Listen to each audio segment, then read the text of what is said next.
नहीं आया? ऐसे मत कहो यार, मैं तुम्हें पूरा जो एक्सप्लेन कर रहा हूँ, मैंने पहले बोला था कि अगर इसने चेंज ऑफ करेक्टर नहीं करा ये नहीं जाने वाली। यहाँ कर दिया, ब्रेक ऑफ स्ट्रक्चर भी कर दिया, चली गई।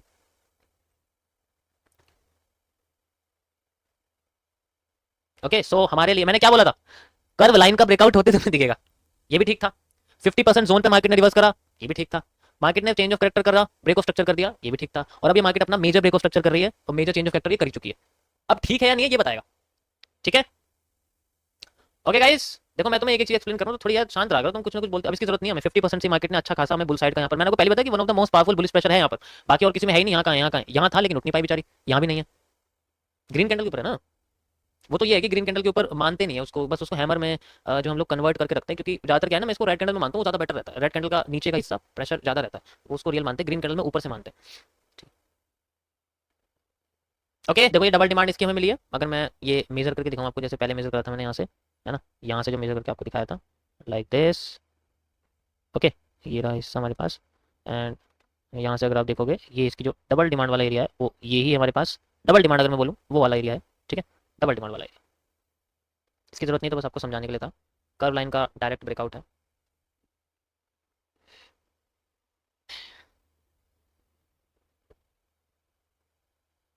ये तो चल रहा है मस्त एकदम, कोई दिक्कत। यहाँ तक समझ में आ गया ना लोगों ने कैसे काम करा, मार्केट ने कैसे नहीं करा, कैसे चल रही है। अब इसको चलने तो ऐसे चल रही है, ठीक है।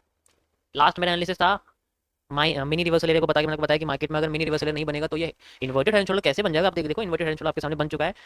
रेंज एनालिसिस के हिसाब से मार्केट अपना टाइम कंप्लीट कर चुकी है ना, वो एग्जॉस्ट करने की कोशिश कर रही है। लास्ट कैंडल यही थी, एग्जॉस्ट कर रही है, ठीक है। देखते हैं मार्केट का मूव कितना बड़ा होता है। ओके ओके, चलो इसको बनने दो, हम चलते हैं आगे, कंटिन्यू करते हैं आगे कैसे होता है। ओके गाइस, सो आज का टॉपिक है आपका फेज 4 चल गया है। एडवांस हो गए हो, एडवांस हो गए हो। थोड़ा यार हंसी वसी वाले स्टिकर भेजो यार चैट में, मैं भी तो देखूँ। तुम्हें जो है टेंशन नहीं होनी चाहिए, अंदर से खुशी होनी चाहिए, ठीक है।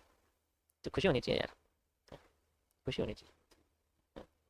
हंसी वाले स्टिकर भेजो यार, बढ़िया से इमोजी वाले, मजा आएगा थोड़ा। हाँ, मतलब अगर अगर कोई बंदा 2 साल से लॉस में, वो भी भेजो। तुम्हें टेंशन ही नहीं लेनी है। तुम अगर ट्रेडिंग करते हो तो खुल के हंसने की कोशिश करो कि अरे ये सब तो हो गया, आप नया नए सिरे से शुरू करना। ये ये ये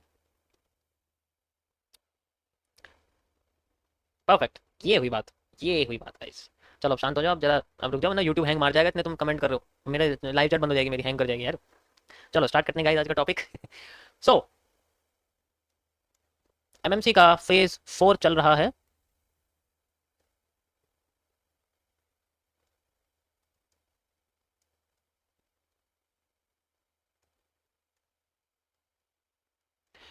आज आपका टॉपिक है सेंट्रल सीजीसी के कॉन्सेप्ट्स हैं ये सारे, सेंट्रल जोन कॉन्सेप्ट जो हैं उनके अंदर ये आते हैं सारे के सारे, मैं ऑलरेडी आपको बता चुका हूँ, है ना। सेंट्रल जोन कॉन्सेप्ट्स, अरे यार अपना अपनी क्लास यार, हमारे नाम भी ऐसे ऐसे हैं कि लोग बोलेंगे ना यार, एक नाम पढ़ने में अच्छा लगता है, अच्छा लगना चाहिए नाम सुनने, ठीक है। जो है होना चाहिए कि नाम सुनते हुए भी ऐसा लगे कि यार हम जब भी नाम बोलेंगे तो अंदर से फीलिंग आनी चाहिए कि हाँ, हमने कुछ रॉयल प्रीमियम चीज़ सीखी हुई है और हमारी खुद की बनाई हुई है, ये अंदर आना चाहिए, ठीक है। ओके गाइस, तो ये सारे कॉन्सेप्ट्स स्पिनिंग टॉप से रिलेटेड होते हैं, ठीक है। पूरे स्ट्रक्चर को कंबाइन करने में स्पिनिंग टॉप बन जाता है। ओके गाइस, अब चलो शांत हो जाओ, अब स्टार्ट करते हैं। आज का टॉपिक है आपके सामने स्ट्रक्चरल एनालिसिस के अंदर आपका ये आता है, ठीक है। यानी कि आप डीएनए मैपिंग ऑलरेडी आपको बता चुका हूँ, स्ट्रक्चरल एनालिसिस जो होता है उसके अंदर ये आता है कि हम लोग अपने टारगेट्स को एक्यूरेट कैसे आइडेंटिफाई करें कि हमारे 50% मूव अगर मार्केट करती है तो उस 50% मूव तक ही हम लोग अपने आप को लेके चलें कि वही हमारा टारगेट है, वही हमारा सब कुछ है, ठीक है।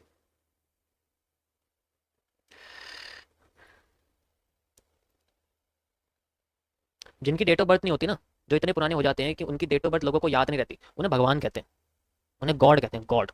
जिनकी डेट ऑफ बर्थ याद होती है लेकिन वो पुराने हो जाते हैं, उनको क्या कहते हैं?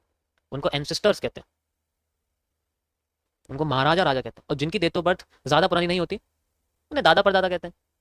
या फिर आप कह सकते हो कि उन लोगों को हम लोग साइंटिस्ट कहते हैं। साइंटिस्ट बनने के लिए एज प्लस एक्सपीरियंस और प्लस वो प्रोडक्ट चाहिए होता है जिस चीज़ को उन्होंने डिस्कवर करा, ठीक है। और पॉपुलैरिटी भी चाहिए होती है साइंटिस्ट बनने के लिए, जब भी तो पॉपुलर हो। ऐसे थोड़ी बंद कमरे में अगर वो कुछ भी कर रहा है तो साइंटिस्ट है, जब तक उसकी चीज़ पॉपुलर नहीं होगी तो साइंटिस्ट कैसे होगा। अभी हमारा यही हाल है, अभी हम बंद कमरे में बैठे हुए हैं तो हम ठीक है, हम बंद कमरे में बैठे हुए हैं,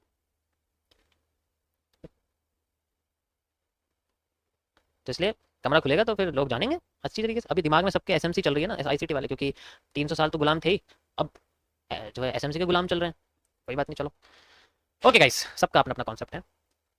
मैं आपको कुछ कंडीशंस बताना चाहता हूँ, इसके लिए आपको सारी चीज़ पता होनी चाहिए। अरे यार ये जो है ना,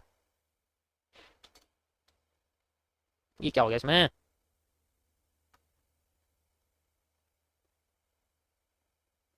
रुको जरा, दोबारा दोबारा चलाना पड़ेगा इसको, खराब हो जाता है ये ऐप ना, ऐसी है कुछ तो गिरा देती है मुझे। ओके गाइस, वापस आ गए हम लोग अपने टॉपिक के ऊपर। फिर यही दिक्कत।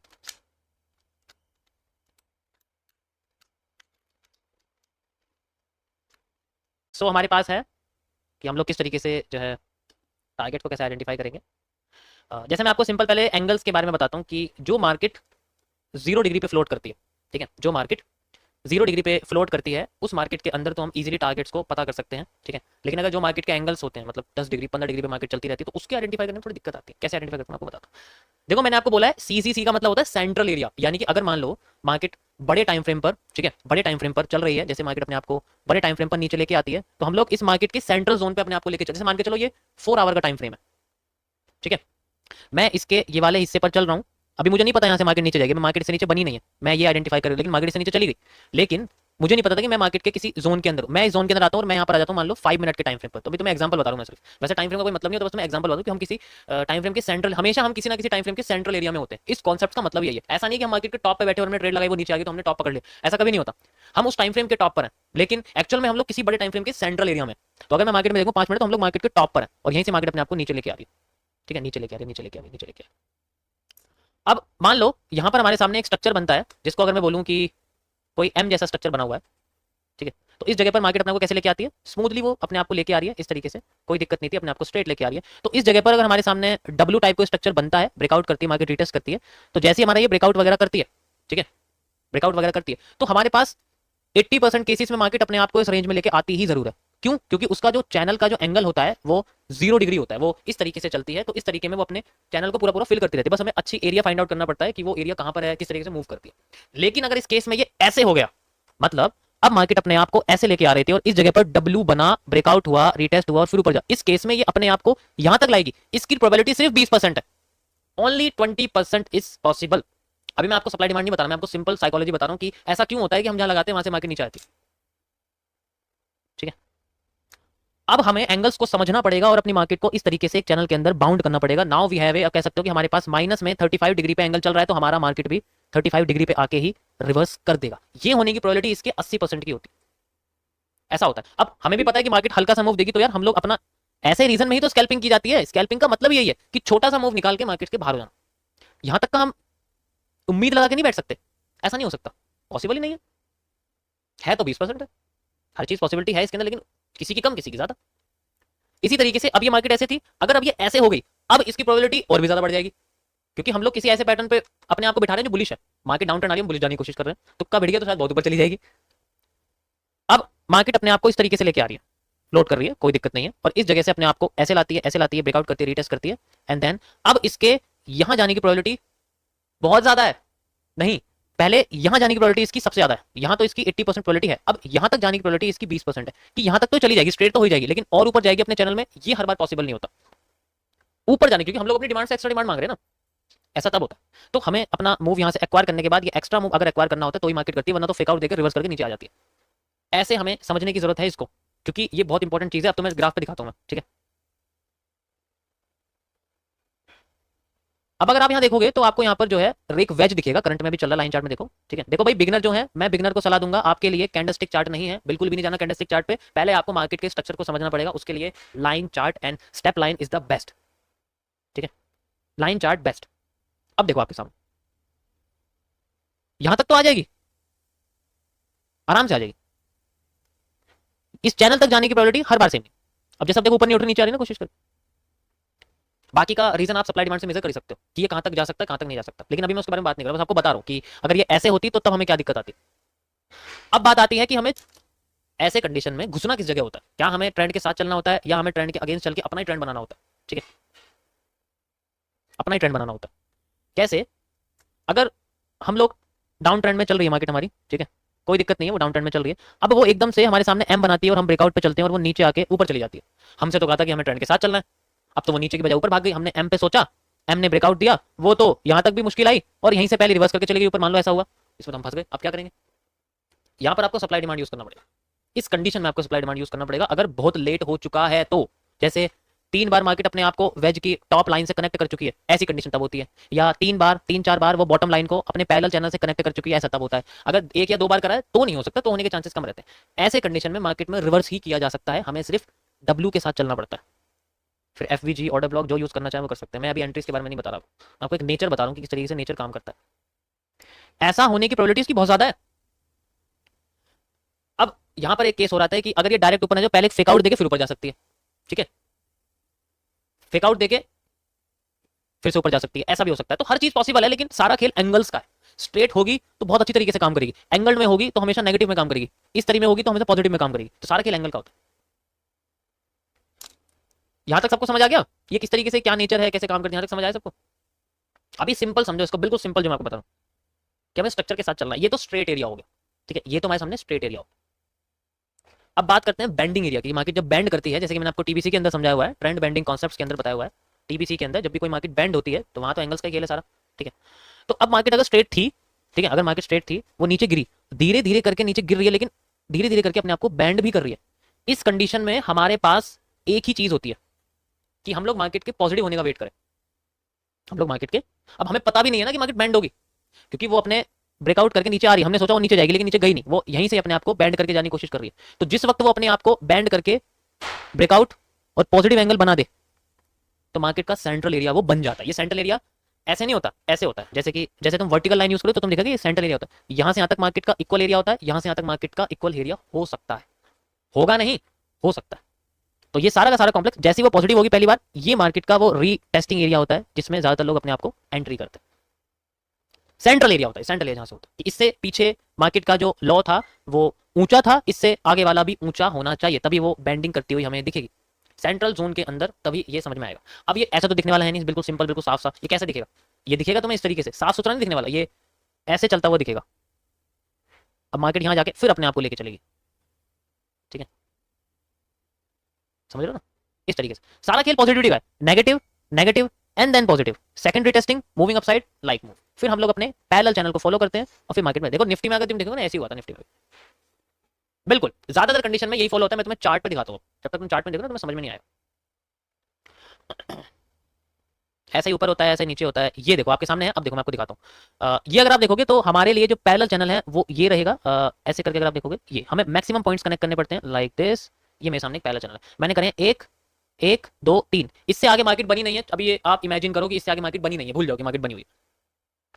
अब जब मार्केट बनी नहीं है, ये एक फेकआउट है, ऊपर जाके नीचे आ गया ना तो फेकआउट है, अगर अंदर आ गया तो फेकआउट, अगर ऊपर ही भाग जाती फिर तो बनता ही नहीं। अब जैसे ये नीचे आई तो नीचे ज्यादा आ नहीं पाई, आने की बजाय वो अपने आप को नेगेटिव से पॉजिटिव, ये देखो पहले नेगेटिव फिर नेगेटिव एंड देन जो पहली बार पॉजिटिव आया, this is the movement. And then market में कहां तक हमारा एरिया पहुंचा? इस पैरेलल चैनल तक। मैंने इसको कनेक्ट नहीं करा इसके साथ, मैंने इस पॉइंट के साथ इसको कनेक्ट नहीं किया हुआ है, इसके साथ कनेक्ट नहीं किया मैंने ना, मैंने इसके साथ, ये मैंने इन तीनों को कनेक्ट किया, वो ऑटोमेटिकली यहाँ आ चुकी है मार्केट। अगर तुम्हारे पॉइंट्स बिल्कुल एक्यूरेट होंगे तो वो जरूर अपने उन पॉइंट्स के ऊपर रिएक्ट करने की कोशिश करेगी। तो हमें हमेशा एंगल्स का ध्यान रखना पड़ेगा। हमेशा ऐसा नहीं कर सकते कि अपने मन से नहीं होता कि मैं तो हमेशा 1:2 चलता हूँ, या मैं तो 1:3 चलता हूँ, या मैं 1:4, ऐसा नहीं होता। जितना मिलेगा उतना लेना पड़ता है, कम भी मिलेगा वो भी लेना पड़ता है, ज्यादा भी मिलेगा उसके लिए भी लेना पड़ता है। और वो पेशेंस का खेल है सारा। पेशेंस नहीं तो पहले निकल जाओगे, तो मतलब ही नहीं। जब पेशेंस ही नहीं तो कुछ नहीं होगा इसके अंदर, समझ आया? तो ये बेंडिंग के साथ होता है, जब मार्केट बेंड करती है तब इस तरीके से यूज होता है। यहां में तुम्हें कोई एसएमसी वगैरह सप्लाई डिमांड नहीं समझा रहा, सिंपल स्ट्रक्चर मैपिंग है ये, और कुछ नहीं। अब हर बार ये चीज होती है, हर बार ये चीज होती है, मार्केट बेंड करती है अपने आप को लेके जाती है, बेंड करती है लेके जाती है। अब देखो मैं चैनल हटा देता हूं, अब मैं चैनल यूज करने वाला हूं ये वाला। अगर मैं ये वाला यूज करना चाहूं तो यहां पर तो नहीं यूज होगा, क्योंकि ये एरिया नहीं है फिलहाल के लिए। ये देखो आपके सामने है सिंपल, ये देखो है चैनल, सिंपल सा चैनल यहां बनाओ। ये तो चलो बेंडिंग है, मैं ये कह रहा हूं बेंडिंग है, बट फिलहाल के लिए अगर आप देखोगे तो मार्केट में जो एक्चुअल एरिया है वो इस तरीके से बना हुआ है, आप देख सकते हो ओरिजिनली ये चैनल है। तो अगर मैं मार्केट की इस बेंडिंग को पकड़ता हूं, अगर मैं मार्केट की इस बेंडिंग को पकड़ता हूं तो इस बेंडिंग का मूव मुझे कहां तक देखने को मिल सकता है? यहां तक या फिर यहां तक, सॉरी यहां से यहां तक। अब ये ऊपर चलेगी, मुझे से कोई मतलब नहीं है, मुझे से कोई मतलब नहीं, ठीक है, मुझे से कोई मतलब नहीं मार्केट, मुझे तो यहां तक आना था बस। अब इसके हिसाब से मैं चलूंगा और मैं पॉजिटिव तो यही हो जाऊंगा इस पॉइंट पर। अब तुम खुद समझ सकते हो मैंने पॉजिटिव क्यों बोला, क्योंकि मार्केट में इस बेंडिंग का ये वही मूव है, नेगेटिव 0 पॉजिटिव, यही वो मूव है जो सबसे पहले पॉजिटिव हुआ है। उसके बाद मार्केट में जो मूवमेंट आया मैं कैप्चर करने की कोशिश करूंगा, जितना मेरा पैरेलल चैनल मुझे देने की कोशिश करेगा। उससे ऊपर मुझे मतलब नहीं, कितनी ऊपर चलेगी मुझे कोई मतलब नहीं उससे, वो अलग स्ट्रक्चर है उसका, उससे कोई मतलब नहीं। समझ आया सबको गाइस? सो ये था आपका स्ट्रक्चरल एनालिसिस, जो हम लोग अपने मन से टेक प्रॉफिट जो लगाते हो ना, कि 1:2 ले लेते हैं, 1:3 ले लेते हैं, यहाँ से यहाँ तक ले लेते हैं, यहाँ से ऐसा नहीं होता कभी भी। स्ट्रक्चर के हिसाब से सारी चीजें ली जाती हैं। और जितना ज्यादा आपका, अब देखो इसको और भी ज्यादा एविडेंशियल बनाने के लिए सप्लाई डिमांड के साथ तो इतनी तगड़ी एक्यूरेसी हो जाती है कि मैं बस क्या बताऊं, बहुत ही बढ़िया वाली एक्यूरेसी हो जाती है, बहुत ही अच्छी वाली एक्यूरेसी हो जाती है इसके साथ। कैसे होती है देखो, जैसे मुझे पता है कि मार्केट अपने आप को इस जगह से एक अच्छा खासा मुझे आर्क का ब्रेकआउट मिलेगा, मैं जानता हूँ आर्क का ब्रेकआउट मिलेगा, और इसके अंदर जो आर्क का ब्रेकआउट है, मैं इस आर्क को एक एलिप्स की हाफ एलिप्स समझ सकता हूँ। तो हाफ एलिप्स से पहले का move just like this, half ellipse से पहले का मूव और हाफ एलिप्स के बाद का मूव मैं यहाँ यूज करने वाला हूँ। And I have a move like this, यहाँ से यहाँ तक इसको मैं फ्लिप कर मिरर्ड कर देता हूँ। ये देखो यहाँ से यहाँ तक का मूव मार्केट मुझे दे के भाग जाएगी, खत्म। मुझे तो यहाँ तक का भी मूव नहीं चाहिए। अब सप्लाई डिमांड यूज करोगे तो और भी एक्यूरेसी निकल के आएगी बात, समझ आएगा इस। तो ये था आपका, कई सारे इसमें प्रैक्टिस करोगे तो निकल के आ जाएगा, बहुत अच्छी एक्यूरेसी बन जाए। जैसे ये है देखो, ऐसे करके देखा, सारा खेल एंगल्स का है और कुछ नहीं। अब जैसे स्ट्रेट है, ये देखो सारा स्ट्रेट है, वो पहले ऐसे जाती है फिर ऐसे आती है। जब तक स्ट्रेट है तो कोई दिक्कत ही नहीं है ना, जब स्ट्रेट नहीं है तो एंगल एरिया है, तो पिछला स्ट्रक्चर मायने रखता है। मजा आया सभी को गाइस। तो ये था हमारा आपके सामने स्ट्रक्चर, इस तरीके से ये बनते हैं। इसमें एसएमसी की कोई जरूरत नहीं होती, सिर्फ पॉजिटिव नेगेटिव का खेल है सारा, और कुछ नहीं है। पॉजिटिव नेगेटिव पता लग जाएगा कि वो पॉजिटिव हुई है नेगेटिव हुई है, स्पेशली बेंडिंग के अंदर वो चीज़ें नजर आती हैं। 2022 में मैंने बेंडिंग को अच्छी तरीके से क्लियर करा था, 2022 अगस्त सितंबर के टाइम था मुझे लगा, बहुत टाइम पहले मैंने बेंडिंग के बारे में अच्छी तरीके, क्योंकि मार्केट में बेंडिंग ही बनती है, सबसे इंपॉर्टेंट बेंडिंग ही होता है और कुछ नहीं होता। ठीक है, यस। तो ये थे गाइस आपके बेंडिंग के कॉन्सेप्ट्स, आप इजीली समझ सकते हो इनको किस तरीके से काम करता है। ओके, मैंने आपको बताया था कि जैसे यहाँ पर मार्केट थी, जब मैं चेंज ऑफ करेक्टर माइनर यहाँ लगा रहा था तो मैंने बताया था कि इसका move valid up to this area, but इसने करा ही नहीं। सेम इसी की तरीके से इसका move valid up to this area, ये जा चुकी है। अब मेजर चेंज ऑफ करेक्टर का move valid up to this area. Okay okay, बिल्कुल गाइस, सारा खेल संतुलन का है। अगर संतुलन बना रहेगा तो मूवमेंट ही नहीं है भाई, अगर संतुलन बना रहेगा तो मूवमेंट ही नहीं है ना। अब जैसे मान लो मैं आपसे कह रहा हूँ कि अभी ये स्ट्रेट चल रही है, संतुलन बना पड़ा है, जब तक संतुलन बिगड़ेगा नहीं ये किसी जगह जाएगी नहीं। संतुलन बिगड़ने के लिए से किसी एक जगह को भगाना पड़ेगा, भगाना पड़ेगा। कैसे? अभी अपने आप को बस थोड़ा थोड़ा करके बैंड कर रही है, ये माइनर बैंडिंग हमें देखने को मिल रही है, आप देख सकते हो। ऐसे कंडीशन में बैंडिंग अपने आप को, अब अगर आपको दिखाऊं यहाँ पर, ये धीरे धीरे करके नीचे भी ला रही है अपने आप को। ओवरऑल अगर मूव देखोगे तो ये अपने आप को क्या कर रही है, छोटा करने की कोशिश कर रही है। ठीक है, ऐसे करके अगर आप देखोगे तो छोटा करने की कोशिश करिए, लाइक दिस, ऐसे करके। ठीक है, ये इसने अपना एक एक ब्रेकआउट सा दिया, आप देख सकते हो, एक माइनर सा ब्रेकआउट दिया, आपको दिख रहा होगा यहाँ पर, दिख रहा है आप लोगों को ब्रेकआउट दिख रहा है, सिंपल सा नीचे की साइड पर ब्रेकआउट ये दे रही है। तो अब इस कंडीशन में क्या है कि ये तो फेक आउट है, इसको मत देखना, इसको कनेक्ट नहीं करेंगे हम लोग। हमें उन पॉइंट से कनेक्ट करना पड़ता है ट्रेंड लाइन को जो सबसे ज्यादा कनेक्टिविटी शो करती है, सबसे ज्यादा जो कनेक्टिविटी शो करती है। कैसे? लाइन चार्ट में देखो, यहाँ पर अगर तुम देखोगे मैंने कनेक्ट उससे करा जिसमें 1 2 3। अगर मैं और किसी के साथ कनेक्ट करूंगा ना, बेकार, खत्म, कोई फायदा नहीं है फिर।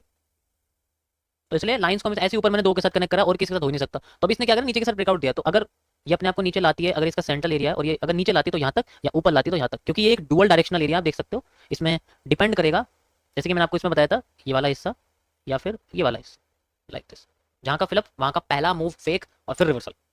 ओके, ध्यान से सुनो मैं क्या कर रहा हूँ। ऐसे कंडीशन में जब स्पिनिंग टॉप नेक्स्ट कैंडल में या उससे नेक्स्ट कैंडल में काम नहीं करती है, उस फील्ड में वो अपने आप को क्या करती है, पहला फेक मूव देती है फिर रिवर्स करती है, क्योंकि ये एक सेंट्रल पार्ट की तरह रिएक्ट करता है। ओके, चलो नीचे की साइड आइए, तो नीचे की साइड रखते हैं लाइक दिस, इसका 100% 50%। ठीक है, ये इसका 50% जोन है, लाइक दिस, सिंपल एरिया। ठीक है, ये इसका पहला मूव है, ये इसका पहला मूव है। ठीक है,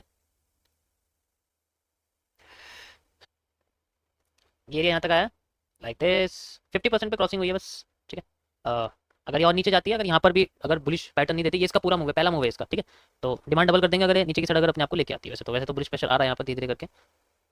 हाँ, अगेन रिपीटेशन ऑफ स्ट्रक्चर। अब यहाँ पर हमें अपसाइड का मूव चाहिए, या नीचे वाली रेड कैंडल नहीं चाहिए। कैसे? ये ऐसे आई, ऐसे हुई, ऐसे आई, ये ऐसे होके ऐसे होके ऐसे होनी चाहिए, ऐसे होनी चाहिए। मेरा एनालिसिस ये कहता है कि ये ऐसे होनी चाहिए। ठीक है, देखते हैं। if this is the central area, so market will move from this point and like this and this। इसकी जरूरत नहीं है यहाँ पर, ये आप रीटेस्टिंग समझ सकते हो फिलहाल के लिए, बट मैं इसको नहीं समझूंगा रीटेस्टिंग। ये इसका 110% जोन है, इसकी जरूरत नहीं है, क्योंकि नीचे का एरिया फिलअप करा था ना इसने, तो नीचे चली गई थी। एंड क्योंकि ये सेंट्रल एरिया की तरह काम करती है अपने आप को, एंड ये इसका 50% जोन है जो हम ले सकते हैं लाइक दिस। ठीक है, ये इसका 50% जोन है। ओके, अब इसकी जरूरत नहीं है, क्योंकि ऊपर की साइड नहीं गई ना, इसको मैं ऐसे लगा सकता हूँ नीचे करके। ठीक है, इमोशनल हो जाते हैं यार तुम लोग, और फिर इसको मैं यहाँ से मेजर करूँगा like this. Okay, like this and like this area. Okay, emotional हो जाते हैं तुम बहुत जल्दी यार, इतनी जल्दी, इतने कमज़ोर, ऐसे तो कमज़ोर नहीं होता। ठीक, इसको मेजर कर सकता हूँ मैं यहाँ से यहाँ तक। वैसे तो ये यही है, जो ये था ना ये इसमें कोई फ़र्क नहीं है। ठीक है, इसको मैं थोड़ा छोटा कर देता हूँ, लाइक यहाँ से यहाँ तक। ठीक है, परफेक्ट। ऊपर की साइड नहीं जा पाई, नीचे की साइड स्प्रिंग टॉप क्रॉस करा है। Switching ways, why not up. देखो पहली बात तो ये देखो, जब ये यहाँ पहुंची थी ना, मैंने तभी आपको बोला था कि इसकी डिमांड पूरी हो गई है। अगर आप इसको मेजर करो ऊपर से, मैंने स्टार्टिंग में आपको बताया था, ये तो ये था कि मैं एक्सपेक्ट कर रहा था कि बड़ी सी कैंडल बनेगी ना तो ये पूरा हिस्सा तोड़ देगी। जैसे ये वाला हिस्सा जो आपको दिखाया था ना मैंने, ये वाला जो हिस्सा था यहाँ से यहाँ तक का, आप देखोगे तो ये इसकी डिमांड जो है पूरी हो गई यहाँ पर, है ना। ये देखो इसकी डिमांड जो है वो पूरी होगी, लगभग लगभग पूरी होगी। तो मैंने भी आपको बताया था ना कि मैं एक्सपेक्ट कर रहा था कि ऐसे रीजन में क्या होता है कि मार्केट एकदम से बड़ी कैंडल बनाती है, इसलिए तो मैं बोल रहा था। लेकिन अब बनाया नहीं इसने, अपने आप को आधे हिस्से से रिवर्स करने लगी, स्पिनिंग टॉप से नीचे आ गई, नहीं करा इसने रिवर्स। तो यहाँ पर वही चीज़ है। ठीक है, ओके, ये तो ज़्यादा ही नीचे आ गई भाई। अब किसकी सप्लाई ले रही है? ये एक, गाइस व्हाट इज दिस, जल्दी जल्दी बताओ मुझे ये क्या है, जिसने आंसर मुझे दिया। वैसे तो आंसर सारे ही दोगे, अभी फिलहाल के लिए सारे स्ट्रक्चर हटाओ। ये भी हटाओ, ये भी हटाओ, ये सब हटाओ यहाँ से, इसकी जरूरत नहीं है। ये काम करेंगे, अभी आगे लगाऊंगा मैं इनको, लेकिन ये बताओ जल्दी क्या है, जल्दी जल्दी बताओ ये क्या है। पूरा स्क्वीज करूँगा फिलहाल के लिए, जल्दी बताओ ये क्या है।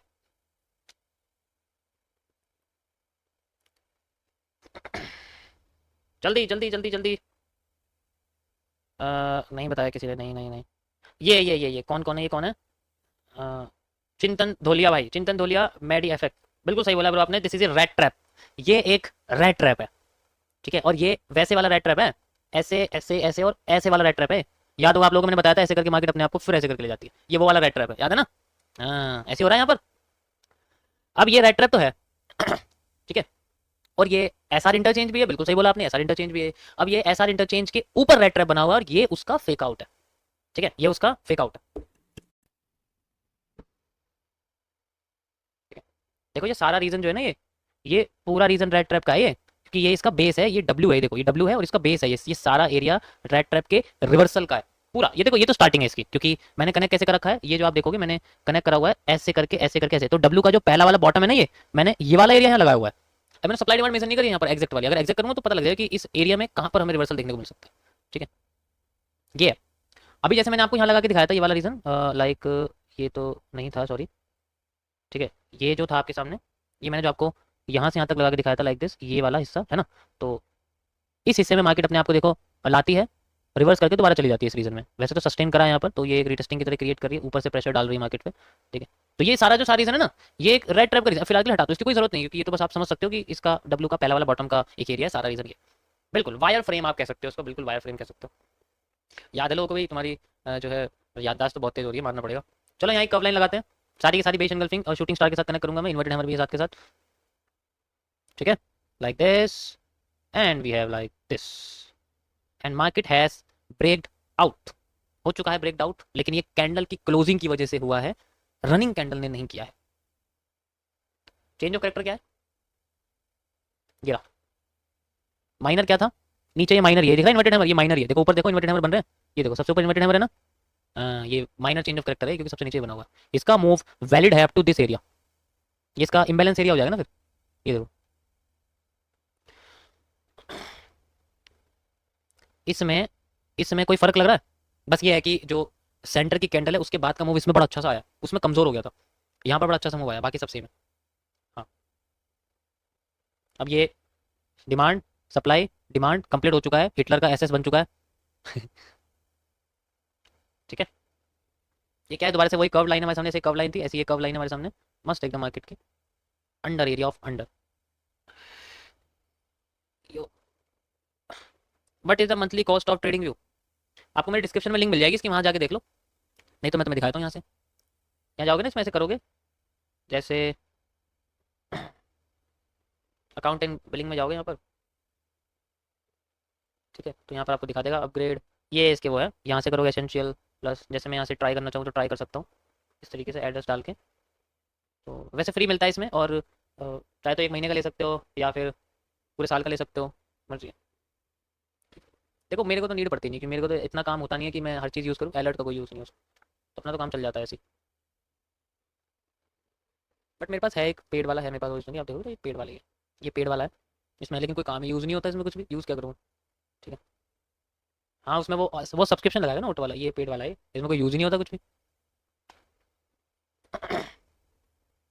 सॉरी, तुम्हें मेरे स्कैन लिस्ट दिख जाएंगे, मैं नहीं दिखा सकता। इसमें अलग है। ओके, कंप्लीट हो चुका है माइनर चेंज ऑफ कैरेक्टर का मूव, देखो। ओके, ये रेड ट्रैप का फेक आउट का मूव था। हाँ, ये कंडेंस भी आप कह सकते हो, कैंडल बॉडी कंडेंस है, सीबीसी। कई सारी रीजन है इसके।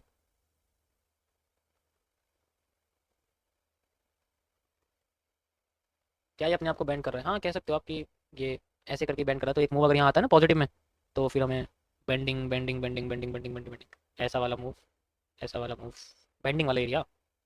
ठीक है, देखते हैं हाउ विल वी सी। वैसे तो रेड ट्रैप में हमेशा उसका डब्ल्यू का राइट साइड का मूव भी देखने को मिलता है, अगर मिलता है तो अच्छी बात है। ऐसे करके, है ना, के हिसाब से यहाँ एरिया बन जाएगा। देखते हैं, जैसा भी होता है पता लगेगा अभी आगे। बड़ा मूव नहीं आया इसमें, है ना, यहीं से रिवर्स कर गई अपने आप को। बेंडिंग भी कर रही है, इसको मैं थोड़ा ऐसे कर देता हूँ। ओके, कनेक्टिविटी है, अभी भी रेड ट्रैप के अंदर आई हुई है ये, अभी भी ये रीजन है इसका। Okay, like this. अभी मैं इसमें सप्लाई डिमांड मेजर नहीं कर रहा क्योंकि एक्यूरेट काम नहीं करेगी सैटरडे संडे का टाइम। बड़ा तो बिल्कुल नहीं करना, छोटा तो फिर भी कर लेंगे, छोटे छोटे तो मैं बीच में कर रहा था। Thank you for super chat, super chat miss please check के। अच्छा, बस अब डेटा खत्म। यहाँ से आप इसमें ऑप्शन दिखेगा आपको सेंटर वाला, इसको यूज करना है। एक एक कैंडल आपको दिखेगी इसमें फॉरवर्ड के लिए, और कुछ यूज नहीं करना। ठीक है, चलो यूज करते हैं और मैं आपको दिखाऊंगा कि कैसे यूज करने वाला हूँ। परफेक्ट, एक कैंडल आ चुकी है मेरे सामने, आप देख सकते हो ये कैंडल है। अब इसी से बनाएंगे क्या होगा, वैसे तो मैं समझ चुका हूँ ये कैंडल क्या कहना चाह रही है। ठीक है, ओके। इसमें क्या समझ में आ रहा है, देखो ये एक सेमी अवेयरनेस कैंडल है। अवेयर कर रही है कि मार्केट में हमें एक बुल साइड देखने को मिल सकती है, but after a bear side. But after a bear side कैसे, ध्यान से देखोगे तुम इसमें देखोगे ना, तुम्हें एक चीज नजर आएगी कि ये मार्केट में इसमें जो ऊपर की साइड जो प्रेशर है, देखो स्टार्टिंग कैंडल बड़ी मुश्किल होती है, और जो नीचे की कैंडल है, नीचे की जो विक है, शेडो है, वो छोटी है। ऊपर से प्रेशर इसका, बियरिश प्रेशर जो है इसका, है ना, वो इसके बुलिश प्रेशर से बहुत ज्यादा है। इसका मतलब पहले मार्केट अपने आप को नीचे लेके आ सकती है, देन फिर ऊपर लेके जा सकती है। देखते हैं कैसे करती है। जब तक हमें सप्लाई नहीं मिलेगी, डिमांड नहीं मिलेगी, मैं इसमें वो यूज नहीं कर सकता, क्योंकि मैं ऐसे ट्रेडर की तरह रिएक्ट नहीं कर रहा हूँ। चलो कंटिन्यू करते हैं। ओके गाइस, अब देखो, अब प्रेशर और भी बढ़ चुका है ऊपर से। नाउ वी हैव, अब यहाँ से रिवर्सल आ सकता है, मजा आ जाएगा यहाँ से रिवर्सल आए, क्योंकि आना चाहिए यहाँ से रिवर्सल। बॉडी खत्म हो गई है, प्रेशर ऊपर का और भी ज्यादा बढ़ गया है, एंड वी हैव रिवर्सल। मैं चाहूँ तो यहाँ ट्रेड चल सकता हूँ, लेकिन मैं चलूंगा नहीं। ठीक है, क्योंकि मैं बस जो है ऐसे उसकी तरह काम कर रहा हूँ, ऐसे क्या बोलते हैं उसको, एनालिस्ट की तरह। ट्रेडर नहीं हूँ मैं भी। दो कैंडल मार्केट में रिवर्सल तो बना चाहिए रेंज एनालिसिस के हिसाब से, and we have reversal. Perfect, हमारे सामने आ चुका है, देख सकते हो, मस्त। ऊपर से प्रेशर भी आ रहा है, अब धीरे धीरे करके नीचे भी आ रहा है, यानी कि अब कंटिन्यू करने की कोशिश कर सकती है अपना अपसाइड में, लेकिन उससे पहले कंटिन्यू करेगी। ऊपर से प्रेशर और बढ़ता जा रहा है और कंटिन्यू कर रही है। Now we have a wedge, supply मिल चुकी है, डिमांड क्रिएट करते हैं। कितनी, यहाँ पर सप्लाई कितनी है, यहाँ डिमांड कितनी है, अगर तुम देखोगे जितना एरिया बनाया भी हमें पता नहीं, क्योंकि जब तक अभी हमें ग्रीन कैंडल नहीं दिखेगी ना यहाँ पर, हमें मतलब कुछ मूव नहीं दिखेगा, तब तक मैं सप्लाई को पूरा नहीं मान सकता, बस एक वेज की तरह कंटिन्यू कर सकता हूँ। Now we have a green candle, कितना ऊपर उठ सकती है इस बारे में हम लोग बात करेंगे। अब यार मुझे ये भी तो नहीं पता नहीं इससे पहले कैंडल कौन सी थी। चलो देखता हूँ, वैसे तो ये रीजन है, लाइक दिस। ठीक है, ये इसका, अगर आप देखोगे तो 100% एरिया है, ये इसका 50% एरिया ऑफ रिवर्सल है। ओके, ठीक है,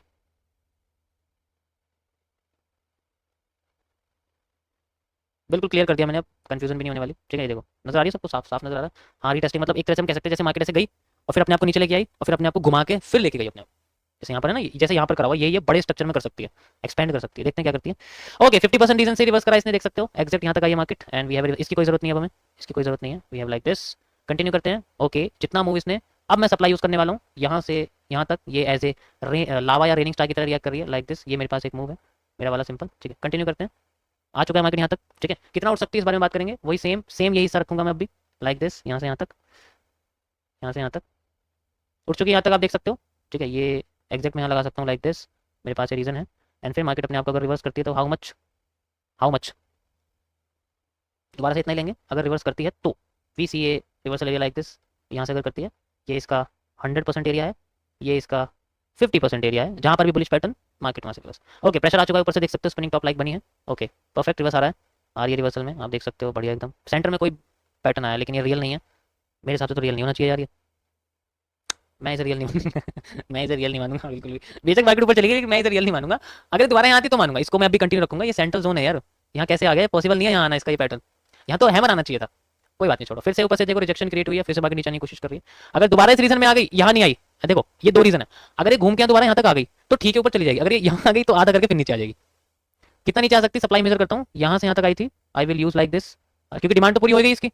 डिमांड कैसे पूरी होगी, ये देखो यहाँ से यहाँ तक की जो डिमांड है वो एग्जैक्ट इस रीजन से पूरी हो चुकी है। अगर मैं इस रीजन से लगाऊं, जस्ट लाइक यहाँ से लाइक दिस। ये एरिया मेरे पास है सिंपल, आप देख सकते हो यहाँ पर, ठीक है। एंड ये सप्लाई है जो मैं यहाँ से मेजर करने की कोशिश करूँगा, वो मुझे इस रीजन में लगती है लाइक दिस, मतलब ये वाला रीजन भी हम समझ सकते हैं, पूरा का पूरा एरिया। कंटिन्यू करते हैं। ओके यार, ये परफेक्ट आ चुकी है इस रीजन पे। ये जो कैंडल है one of the most powerful bullish pressure है। अब इसकी कोई जरूरत नहीं है, इसको मैं छोटा कर देता हूँ, ठीक है। अब इसकी कोई जरूरत नहीं है। परफेक्ट गाइस, अब यहाँ पर हमें मिलेगी, अब मैं यूज करने वाला हूँ गाइस इनसाइडर डिमांड्स का, ठीक है। मैं आपको बता चुका हूँ क्योंकि मेरे पास और कोई डिमांड है नहीं इससे पीछे, तो मैं इनसाइडर डिमांड यूज करूंगा यहाँ से यहाँ तक, ठीक है। एक तो ये हो गई मेरे पास यहाँ से यहाँ तक ये वाली, ठीक है। उसके बाद ये हो गई यहाँ से यहाँ तक, उसके बाद ये हो गई यहाँ से यहाँ तक, ठीक है। ये मैं यूज़ करूँगा यहाँ से यहाँ तक की, एंड सिंपल आप देख सकते हो, सिंपल से ज़्यादा कुछ फंडा नहीं है ये मेरे पास, ठीक है। ये मेरे पास रहेगा नेक्स्ट रिवर्सल एरिया, थोड़ा सा बड़ा हम इसको कह सकते हैं। अब इसकी जरूरत नहीं, मैं इसको हटा सकता हूँ, बस एक सिंपल सी लाइन लगा देता हूँ यहाँ पर, ठीक है। बुलिश एंगल्फिंग है नीचे हैंगिंग मैन के साथ, यार देखो one of the most powerful bullish engulfing का पैटर्न है, आप देख सकते हो easily. One of the most powerful bullish engulfing का पैटर्न है, क्या बात है, एक ही कैंडल में। ओके गाइस, डिमांड पूरी हो चुकी है मेरी, मेरा तो पट्टा बन चुका है। अब मुझे यहाँ से चाहिए रिवर्सल। कितना आ सकता है, आधा आना चाहिए या यहाँ तक आना चाहिए एग्जैक्ट, ठीक है। रिवर्सल आ सकता है यहाँ से यहाँ तक का, यानी कि अगर रेड कैंडल आती है तो मैं ये जोड़ दूंगा इसके अंदर आगे। यहाँ से मैं जोड़ देता हूँ इसको यहाँ से, देन इसको थोड़ा छोटा करता हूँ, इसको यहाँ तक कर देता हूँ बस, ठीक है। And we have a next move, मैं यहाँ देखता हूँ इसको, अगर यहाँ तक आती है तो अगर यहाँ तक आती है तो कंटिन्यू करते हैं। ओके आ रही है, अगेन रिटेस्टिंग, परफेक्ट मूविंग आगे गाइस। यहाँ पर ये एरिया हमारे पास में रिवर्सल का, ठीक है। बेस्ट देखो आ चुकी है आगे ना इस रीजन में। अभी पैटर्न देखते हैं क्या बनता है, बन गया है सेम रिपीटेशन ऑफ स्ट्रक्चर, यही बना हुआ है जो यहाँ बना था सेम। ओके परफेक्ट मूव हो रहा है हमारे सामने, देख सकते हो, ठीक है। फिर से यहाँ पहुंच गई, फिर से ऊपर से प्रेशर आ गया, अगेन रिपीटेशन ऑफ स्ट्रक्चर किसका, ये वही है जो यहाँ बना हुआ है, सुपीरियर मतलब है तो इन्फीरियर लेकिन पैटर्न सुपीरियर है। ओके परफेक्ट है ना, पैटर्न सुपीरियर है लेकिन है इन्फीरियर, इसलिए बोला पहले फेल होगी फिर काम करना शुरू करेगी। Now we are base engulfing moving, आ चुकी है वापस। नाउ अगेन इस रीजन में आ गई, आप देख सकते हो दोबारा से नीचे से प्रेशर आ रहा है, ठीक है। अब इस बार ये तीसरी, ये जो है ये इस पूरे कर्व का फेक मूव है, रिवर्सल अच्छा खासा आना चाहिए। ध्यान से देखो ये बेंडिंग है, ये दिख रही है, ये बेंडिंग है और कुछ नहीं है, बेंडिंग है ये। ध्यान से देखो इसको, कंटिन्यू करते हैं। अरे वाह क्या बात है।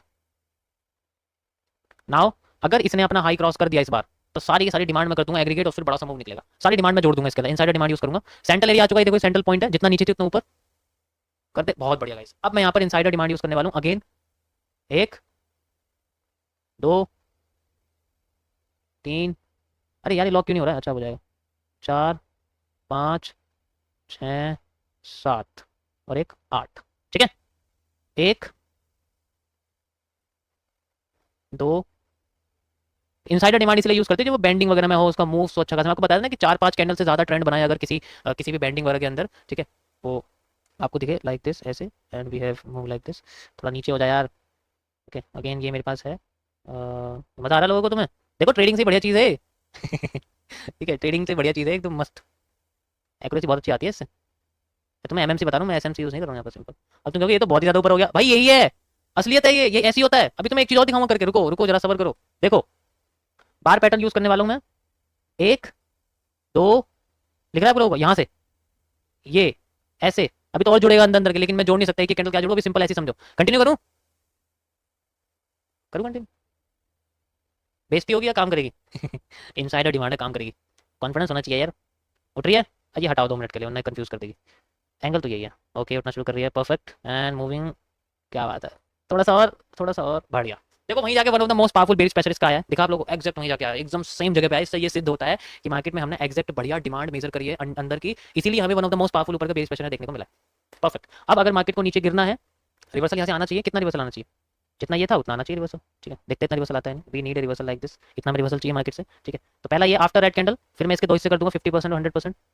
परफेक्ट, रेड कैंडल आ चुकी है गाइस, यहाँ से इसका ये 100% हो जाता है, ठीक है। ये इसका 50% हो जाता है लाइक दिस, ठीक है। ये इसका 50% हो जाता है हमारे सामने, ऐसे करके हम 50% इसको यूज कर सकते हैं, ठीक। कंटिन्यू करते हैं, यहाँ तक तो काम हो गया अपना।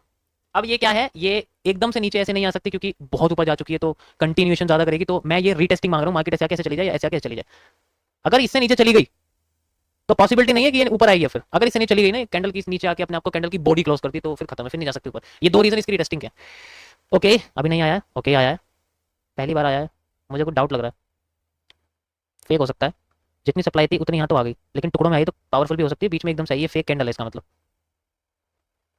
रियल है रियल है, क्या बात है, हम तो फेक समझ रहे थे, इसका मतलब हमने अपने आप को तोड़ दिया। अच्छा अगली रियल आई है, बुलिश एंगल फिल्म, हम भी गलत हो जाते हैं, देखा बेशक अपने फेवर में आ जाए, लेकिन अगर समझ के पार आया ना मूव तो वो किसी काम का नहीं, मैं तुम्हें यही समझा। अब मैं यहाँ मैं खुद कंफ्यूज था कि ये रियल है, लेकिन इसने काम कर दिया, अब रिटेस्टिंग कर दी ना, वो अलग बात है, इसकी कोई जरूरत नहीं पड़ी है, ठीक है, इसकी कोई जो है, लेकिन अगर मूव फेवर में आया है लेकिन वो हमारी समझ के पा रहे तो वो हमारे मतलब, अब मेरा ये मूव नहीं, मैं मानूंगा नहीं मेरा मूव है। अब क्या अब क्या, डबल डिमांड, पूरा का पूरा हिस्सा फुल, पूरा का पूरा हिस्सा फुल, यहां से यहां तक फुल डिमांड, डबल डिमांड हो जाएगी यहां से लेके यहां तक। नेक्स्ट रिवर्सल एरिया, ये कंटिन्यू करें, कंटिन्यू कंटिन्यू, चलो चलो चलो चलो चलो चलो चलो, और परफेक्ट पहुंच चुकी है। पहुंचते ही one of the most powerful bearish candle बनाई, आप देख सकते हो। बनाई नहीं बनाई, पहली बार बनाई है तो फेक है।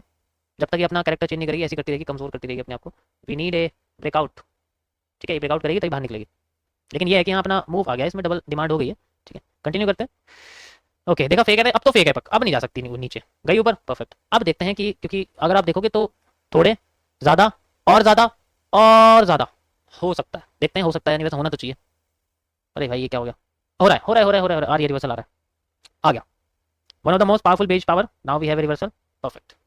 देखो ये भी कैलकुलेशन है, अगर मैं इसको कॉपी पेस्ट करके दोबारा डिमांड को डबल करना चाहूँ, 3 गुना लेना चाहूँ, तो इसके 50% जोन से इसने रिवर्स करा, आप देख सकते हो, करा रिजेक्ट। लेकिन मैं इसको मेजर नहीं करूँ, मेरे लिए ये बहुत ज्यादा मूव है, बहुत ज्यादा मूव है, इतना ज्यादा नहीं पॉसिबल।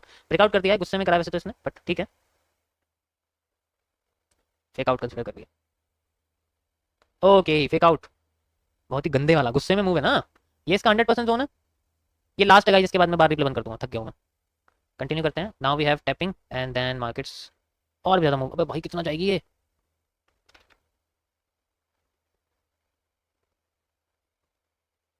कैसे करेगी यार, इतना तो नहीं जाना था, इतना जाने के लिए इसने कहा।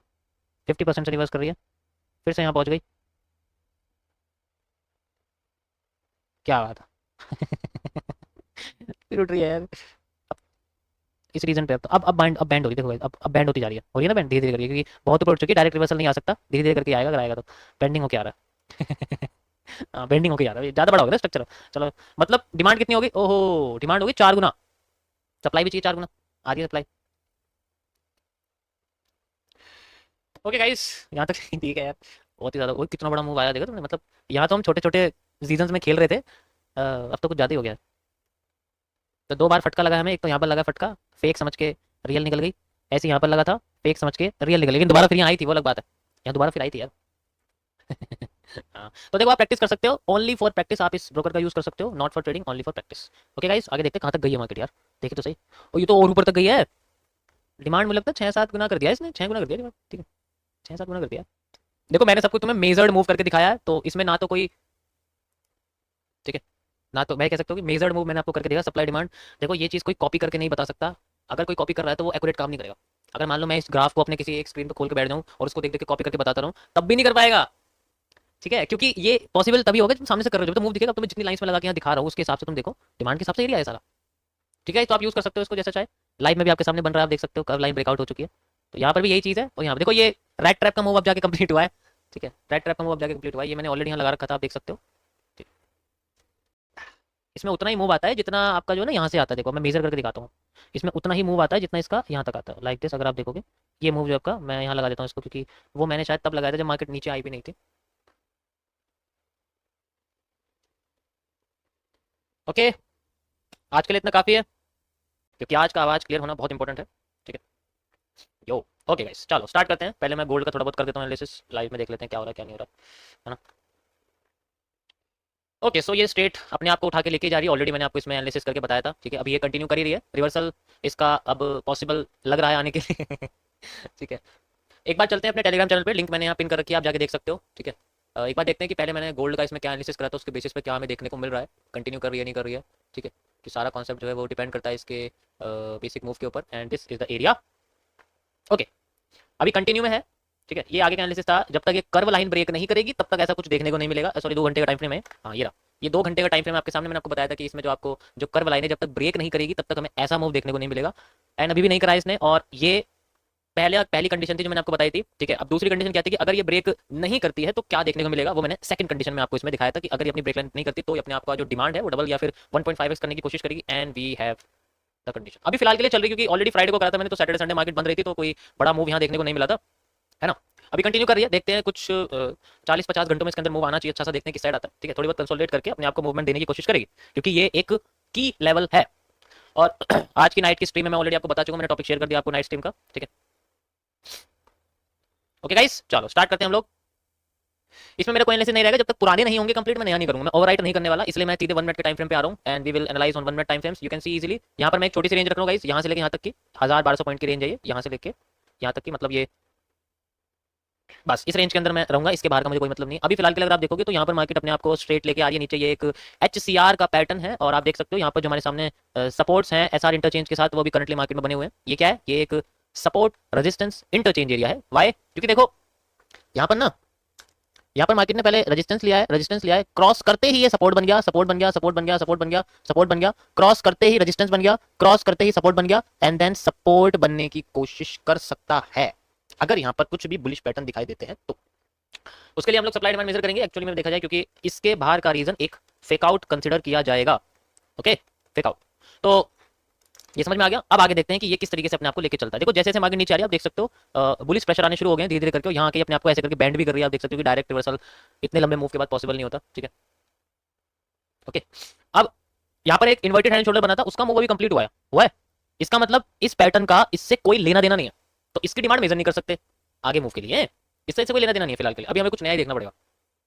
तो नए के लिए हम लोग क्या करते हैं, देखो जब भी कोई पैटर्न कंप्लीट हो जाता है ना, तो उसके अंदर जो सप्लाई डिमांड्स होती हैं हम उनको नए पैटर्न के साथ मैच नहीं करते। एमएमसी में मैंने इस तरीके के कॉन्सेप्ट बनाए हैं कि कब हमें किसको यूज करना है, कब हमें किसको नहीं यूज करना है। ये आपको फेज 7 में मैं एक्सप्लेन करूंगा। अभी फेज 4 चल रहा है, फेज 7 जब आएगा मैं उसमें आपको एक्सप्लेन करूंगा कि हमें किस पैटर्न को इग्नोर करना है और किस पैटर्न के बारे में। अब तुम देख लो मैं कहीं से भी उठा के कुछ भी लगा देता हूँ, सवाल आता होगा कि भाई लगा रहा हूँ वो काम भी करता है, ऐसा क्यों होता है, जबकि वो तो उस पैटर्न का है ही नहीं।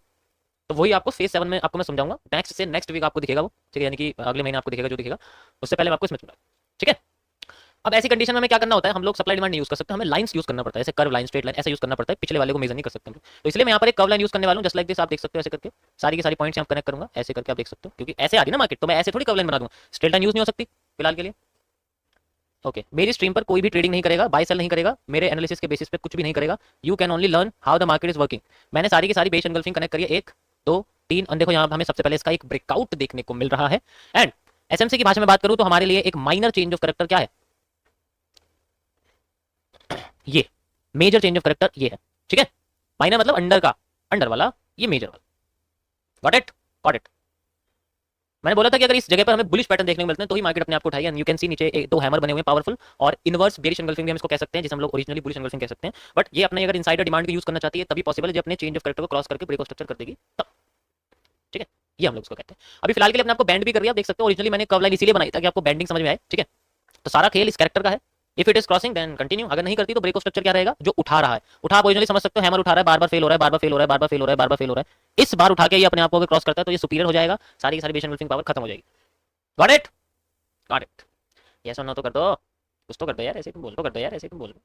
लेवल्स बहुत इंपॉर्टेंट होते हैं। आपको सबसे पहले देखो एमएमसी जो है वो एडवांस्ड है, आपको पहले ट्रेडिशनल सपोर्ट रेजिस्टेंस के ऊपर महारत हासिल करनी पड़ेगी, क्योंकि अगर आपकी सतह सही नहीं है ना, सतह मतलब सरफेस अगर आपका एक्यूरेट नहीं है, तो अगर आप बॉल फेंकोगे तो वो दलदल में जाएगी, वो बाउंस होकर तुम्हारे पास नहीं आने वाली। तो इसलिए आपको सबसे पहले अपनी सतह पे फोकस करना पड़ेगा।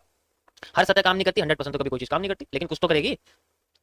ओके, तो आपको सबसे पहले ट्रेडिशनल वे जो है आपको वो सीखना पड़ेगा, उसके बाद आप एडवांस में जाओ कि अगर हमारी सतह हम लोग पहले वाली देख के बना रहे हैं, लेकिन अब हम अपनी बना सकते हैं। एमएमसी में वो है कि हम अपनी बना सकते हैं।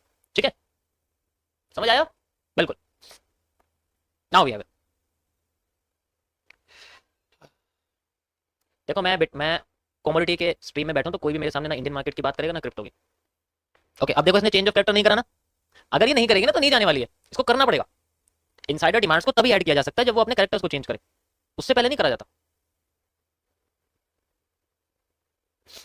मार्केट अब 0 डिग्री पर आ चुकी है, यू कैन सी मार्केट अपने 0 डिग्री पर ऐसे देखो स्ट्रेट हो गई, दिख रही है आप लोगों को? पहले ऐसे थी, ऐसे ऐसे ऐसे हो रही है, अब अगर ऐसे हो जाती है तो ये नेगेटिव से पॉजिटिव पॉजिटिव पॉजिटिव पॉजिटिव पड़े। Okay, perfect. अच्छा, मैंने इसको चेंज ऑफ कैरेक्टर क्यों बनाया मैं आपको बताता हूँ, माइनर वाला।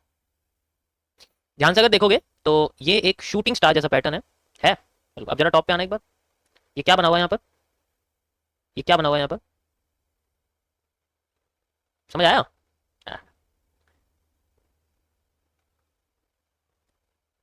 अब आगे सही, अब सही चल रहा है। माइनर चेंज ऑफ कैरेक्टर का मूव इज नाउ कंप्लीटेड, पूरा हो चुका है। अब यहाँ पर मेजर चेंज ऑफ कैरेक्टर है, इसको देखते हैं हम लोग कैसे काम कर रहा है। ओके, हाँ बिल्कुल बिल्कुल, ठीक है, समझ आ गया सबको यहाँ क्या हुआ, कंप्लीट हो चुका है मूव।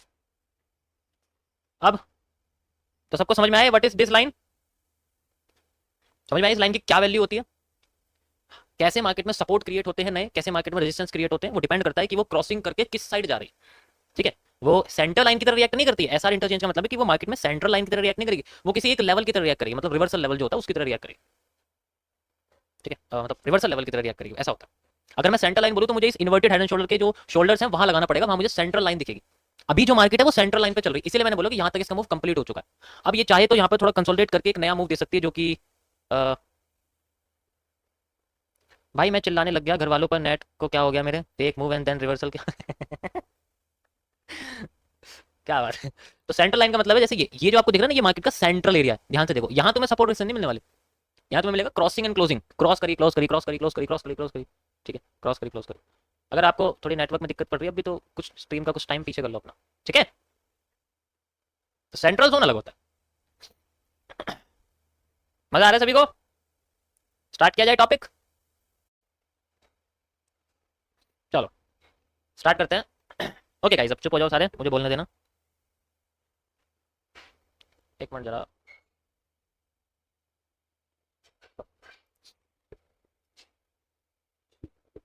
हेलो, हाँ, ओके गाइस चलो स्टार्ट करते हैं।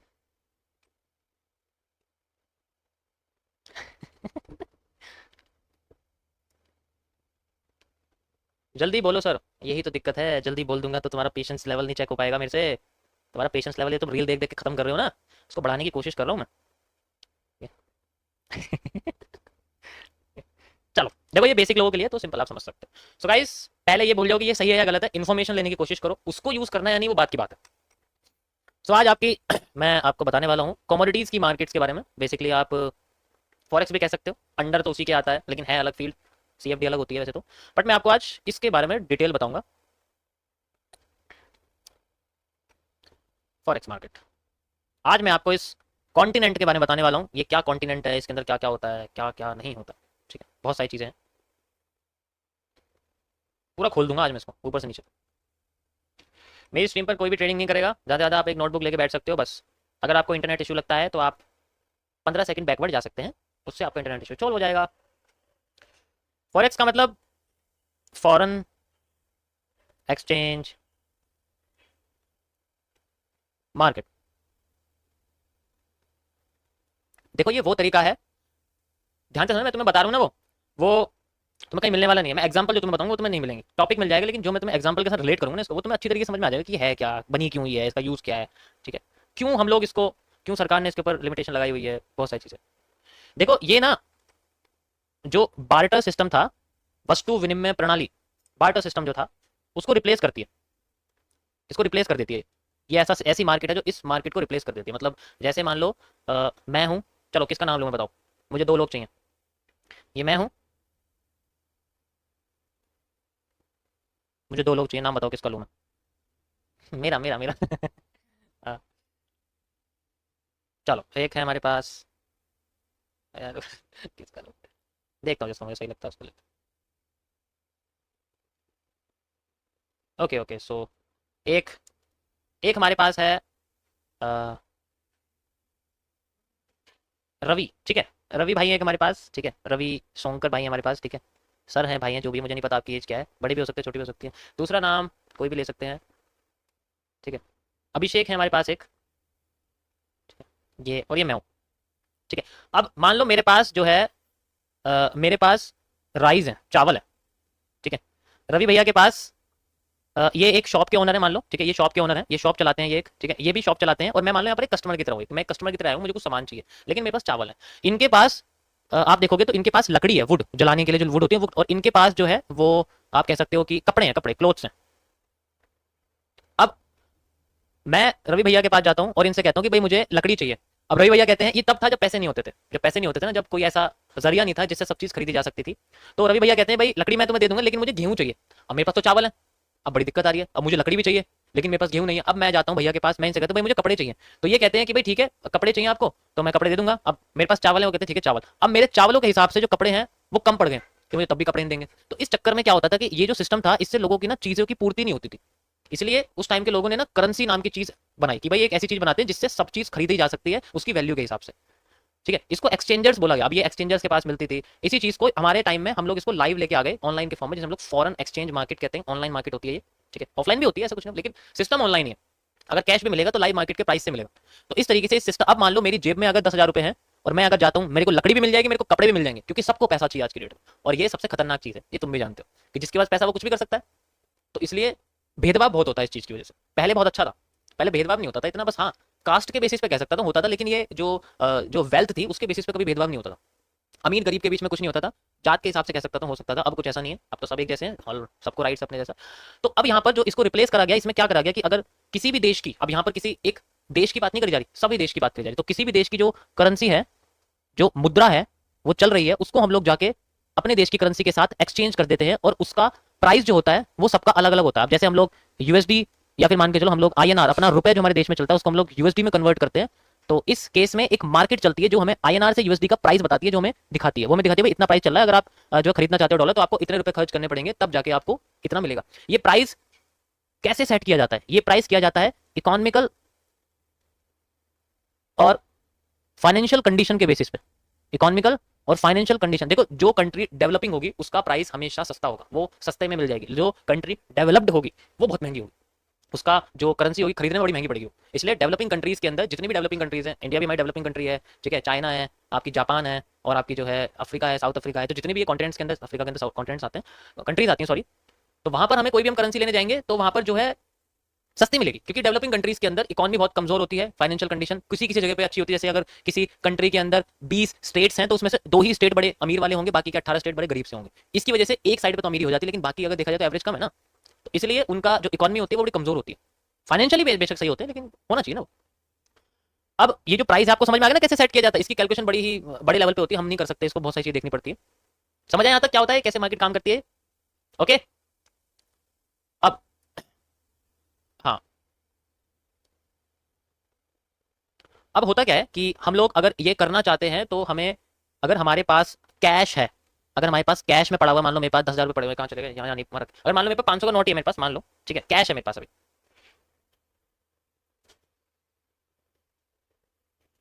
अब मैं इसको जो है चेंज करना चाहता हूँ, तो अगर मेरे पास कैश है तो मुझे चेंज करना, तो मुझे ये किसी एक्सचेंजर के थ्रू करना पड़ेगा, मैं डायरेक्ट नहीं कर सकता। तो इन लोगों को हम लोग कहते हैं, अगर मुझे एक्सचेंज करना, इनको हम लोग बोलते हैं फॉरेक्स ब्रोकर्स, फॉरेक्स ब्रोकर बोलते हैं हम लोग, ठीक है।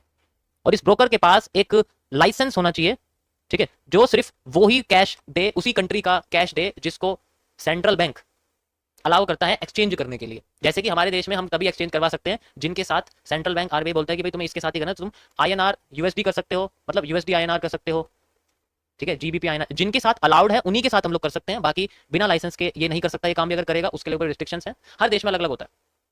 हाँ ठीक है, तो ये फॉरेक्स ब्रोकर के थ्रू किया था। इसी तरीके से जब हम लोग 500 रुपए अगर हमारे पास ऑनलाइन में पड़े हुए हैं तो हम उसको भी एक ऑनलाइन ब्रोकर के थ्रू एक्सचेंज करते हैं, लेकिन हमें कभी भी डायरेक्ट यूएसडी नहीं मिलेगी, हमें उसके डेरिवेटिव्स मिलते हैं, हमें उसके डेरिवेटिव्स मिलते हैं, हमें कभी भी वो यूएसडी नहीं मिलने वाला, हमें डेरिवेटिव्स मिलते हैं, ठीक है। तो अगर हम लोग मान लो कोई भी वो लेते हैं तो हमें यूएसडी मिलता है एज ए डेरिवेटिव की फॉर्म में, जिन्हें हम लोग लॉट्स बोलते हैं। अबे लॉट्स क्या होता है मैं आपको समझाने वाला हूँ, लॉट्स क्या होता है, ठीक है। हाँ जैसे हाँ इस तरीके से जो होता है, ठीक है, डेरिवेटिव मिलते हैं। यहाँ तक समझ आ गया सबको कि किस तरीके से काम करता है? मैं आपको लॉट्स के बारे में बताऊंगा कि ये लॉट्स क्या होता है। देखो लॉट्स ना एक समूह होता है, एक ग्रुप होता है, किसी भी एक पर्टिकुलर जैसे होता है करेंसी के एक हिस्से का ग्रुप होता है। जैसे मैं आपसे बोल रहा हूँ कि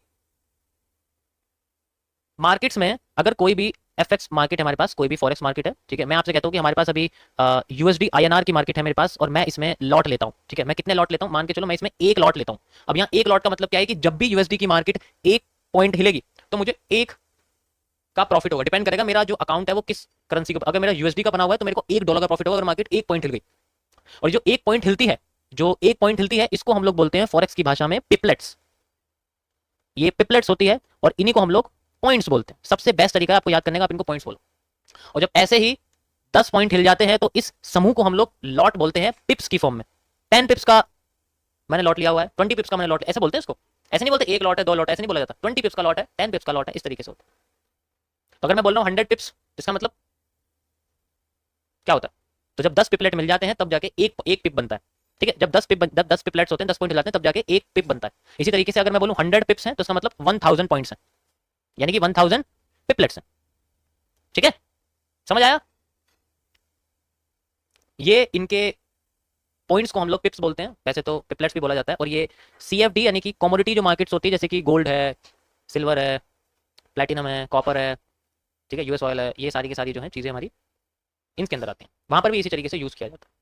बिल्कुल, क्रूड ऑयल है, ये जितनी भी चीज़ें होती है ना, इनमें सारे प्लेटिनम है, जो पैलेडियम है, ये सारी चीज़ें, तो ये इसकी पॉइंट्स को हम लोग बोलते हैं। और इसी तरीके से हम लोग इसको कैप्चर करते हैं कि अगर हमने 100 पिप्स कैप्चर कर लिया, इसका मतलब हमने 1000 पॉइंट्स कैप्चर करे। तो आप पिप्स ना बोलो, पॉइंट्स बोलो, तो ज़्यादा तुम्हें समझ में आएगी, हाँ मैंने एक्चुअल में 1000 पॉइंट्स कैलकुलेट करे हो। ठीक है, अब ये तो चलो समझ में आया कि लॉट कैसे होता है, लॉट कैसे काम करता है। दूसरी चीज़ इसकी सबसे इंपॉर्टेंट क्या है इस मार्केट की, कि ये जो मार्केट है ना, ये 24 घंटे चलती है। इसका जो वर्किंग टाइम है वो 24 घंटे का है, 24 घंटे चलती है। क्यों ऐसा क्यों होता है? क्योंकि ये एक डिसेंट्रलाइज्ड मार्केट होती है, मतलब इसका किसी पे कंट्रोल नहीं है। ये एक डिसेंट्रलाइज्ड मार्केट होती है और ये 24 घंटे इसीलिए चलती है क्योंकि ये दुनिया के 4 एफएक्स कंट्रोलिंग सेंटर से ऑपरेट होती है। कंट्रोलिंग जो सेंटर्स होते हैं उनसे ऑपरेट होती है। ठीक है, हर सेंटर में मतलब हर सेंटर अलग अलग कंट्री में है। जैसे सबसे पहले आपका होता है जैसे सिडनी का टाइम होता है ये 6 घंटे का होता है। जैसे ही खत्म होने लगता है दूसरा सेशन शुरू हो जाता है, इसको हम लोग सेशन बोलते हैं, सिडनी सेशन है। ठीक है, इसी तरीके से आपका टोक्यो सेशन है, ये जापान में होता है, ये ऑस्ट्रेलिया में होता है, जापान में होता है। इसी तरीके से आपका लंदन सेशन है, ये यूके में होता है। इसी तरीके से आपका न्यूयॉर्क सेशन है। ठीक है, तो ये सारी की सारी चीजें आपकी जो है 6-6 घंटे मिलके ये 24 घंटे की मार्केट इस तरीके से होती है। और ये कभी भी एग्जैक्ट टाइम पे खत्म नहीं होते। होता क्या है, मार्केट को एक अच्छा मूव रखने के लिए हर सेशन को अपने सेशन से पहले शुरू होना पड़ता है। उसके बीच में एक टाइमिंग होती है, जैसे आधे घंटे की, 33 मिनट की, 23 मिनट की, 3-3 मिनट का गैप होता है ना बीच में। मतलब एवरेज और मतलब राउंड फिगर नहीं यूज करते। 23 मिनट पहले ओपन हो जाएगी, 33 मिनट पहले ओपन हो जाएगी, इस तरीके से होता है कि अगर, और इस चीज को जब ये होती है, इस चीज को हम लोग बोलते हैं ओवरलैपिंग। मतलब जैसे ये सिडनी है, ये टोक्यो है, ये लंदन है और ये न्यूयॉर्क है मान लो, तो जो सिडनी का सेशन होगा ये जब खत्म होने वाला होगा, ठीक है, जो यहाँ खत्म होने वाला है, टोक्यो का सेशन इससे कुछ टाइम पहले ही शुरू हो जाएगा। इसी तरीके से जब ये खत्म होने वाला होगा, लंदन का सेशन कुछ पहले ही शुरू हो जाएगा। और फिर बाद में जब न्यूयॉर्क का सेशन शुरू होगा, ये इससे कुछ पहले ही शुरू हो जाएगा। और जब ये खत्म होगा, यहाँ से सिडनी ऑटोमेटिकली शुरू हो जाएगी। अब होता क्या है कि ये जो ओवरलैपिंग्स होती है, ये जो आपको ओवरलैपिंग दिख रही है, ये बेसिकली मार्केट के नए नए मूव्स को जनरेट करती है। One of the highest volatility area होता है, बहुत लंबे लंबे मूव्स आते हैं इनके अंदर। क्योंकि ऐसा क्यों होता है? ऐसा इसलिए होता है क्योंकि इसमें दोनों टाइम के जो ट्रेडर्स हैं, इंस्टीट्यूशंस हैं, ठीक है, इंस्टीट्यूशंस हैं, वो एक्टिव रहते हैं। भाई देखो, यहाँ लंदन वाले भी एक्टिव है ना, इस जगह पर आप देखोगे, इस जगह न्यूयॉर्क वाले भी एक्टिव है, तो भाई वॉल्यूम डबल हो गया ना, वॉल्यूम डबल हो गया। वॉल्यूम डबल हो गया तो वॉलेटिलिटी आ जाती है। और ज्यादातर जो सीपीआई डेटाज होते हैं वो बेसिकली इनके एंडिंग में आते हैं। जो सीपीआई डेटा होते हैं ना, वो आते हैं इसी जगह, मतलब डेटा रिलीज होता है किसी भी कंट्री का, जो डेटा रिलीज होता है वो बेसिकली इन्हीं के आसपास आता है। कभी भी बीच में नहीं आएगा वो, ऐसा नहीं हो सकता बीच में आ रहा है, आ ही नहीं सकता, पॉसिबल नहीं है। दूसरा डेटा आ जाएगा, पीपीआई आ जाएगा, पीपीआई आ जाएगा आपका जो है कोई स्पीकिंग आ जाएगी, तो वो बेसिकली जगह। लेकिन जो डेटाज होते हैं ना, जो इंडेक्स डेटा होते हैं, वो हमेशा ऐसे टाइम पे आते हैं, या तो किसी के स्टार्टिंग के या किसी के एंड। यहां तक समझ आया सबको? यहां तक समझ आया? इसको हम लोग बोलते हैं ओवरलैपिंग। और ये मार्केट में सबसे ज्यादा आपको वॉलेटिलिटी दिखाती है। अभी मैं आपको शो करता हूं हाउ वी कैन आइडेंटिफाई, किस तरीके से हमें दिखेगा। हम चलते हैं यूएसडी जीपीवाई के पास, ये हमारे पास में एक है, ठीक है। अब मैं इसमें आपको लेके चलता हूं एक इंडिकेटर के पास, एफएक्स मार्केट सेशन। इससे आपको दिख जाएगा कि कब कब सेशन शुरू होता है। And now we have this, दिखा आप लोगों को, ये वो है जो आपको दिखाएगा मार्केट में किस तरीके से कौन सा सेशन। अभी देखो जैसे लंदन सेशन पहले ही शुरू हो गया है ना, अभी टोक्यो खत्म नहीं हुआ, टोक्यो खत्म नहीं हुआ ना, लंदन पहले शुरू हो गया, तो ये ओवरलैपिंग क्रिएट करता है। ठीक है, इससे आपको सेशन का टाइमिंग समझ में आ जाएगी कि किस टाइम शुरू होता है सेशन, कब खत्म होता है। देखो सारी ओवरलैपिंग्स आपको दिखेंगी इसके अंदर, ठीक है, इस तरीके से ये आपको दिख जाएगा, ये आपको टाइमिंग्स दिखेगी। ओके, बाकी इसमें आप देख लेना, क्योंकि ये जीएमटी प्लस जो भी होता है इसमें, जो होता है ना जीएमटी वाला, आप देख लेना कि वैसे तो हमारे यहाँ 5:30 होता है ग्रीनविच मीन टाइम।